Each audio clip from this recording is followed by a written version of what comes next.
બજારની નબળી શરૂઆત, નિફ્ટી 24,500ની નજીક 70 પોઈન્ટ ઘટ્યો. Bharti Airtel, HDFC bank, IndusInd bank અને ICICI બેંક બનાવી રહ્યા છે દબાણ. બેંક નિફ્ટીમાં પણ આજે ઘટાડો, મિડ કેપ અને સ્મોલ કેપમાં પણ નરમાશ.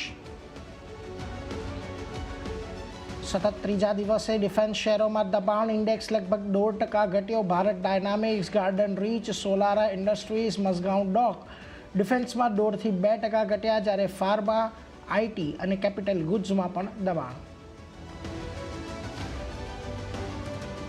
ડિસ્કાઉન્ટ પર બ્લોક ડીલને કારણે ભારતી એરટેલ 3% ઘટ્યો. નિફ્ટીનો ટોપ લૂઝર બન્યો, લગભગ 1%. ઇક્વિટીના શેરમાં ડીલ લાર્જ ટ્રેડની વેલ્યુ 12,847 કરોડ. સૂત્રોના જણાવ્યા અનુસાર પ્રમોટર એન્ટિટી ઇન્ડિયન કોન્ટિનેન્ટ ઇન્વેસ્ટમેન્ટે વેચ્યો હિસ્સો.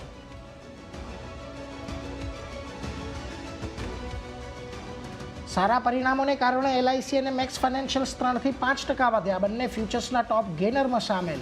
મજબૂત પરિણામોની સાથે કમિન્સ અને ટાઇટન્સમાં પણ ખરીદદારી. તો યુનિવર્સલ બેન્કિંગ લાયસન્સ મળવાના સમાચાર પર AU બેંક લગભગ 2% વધ્યો.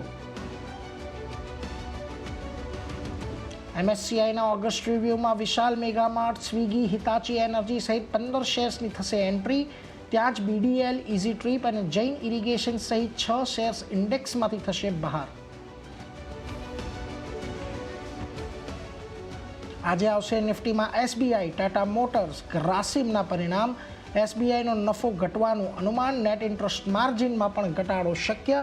ત્યાં જ વોલ્ટાસ, સિમેન્ટ સહિત 5 વાયદા કંપનીઓના પરિણામ પર પણ નજર.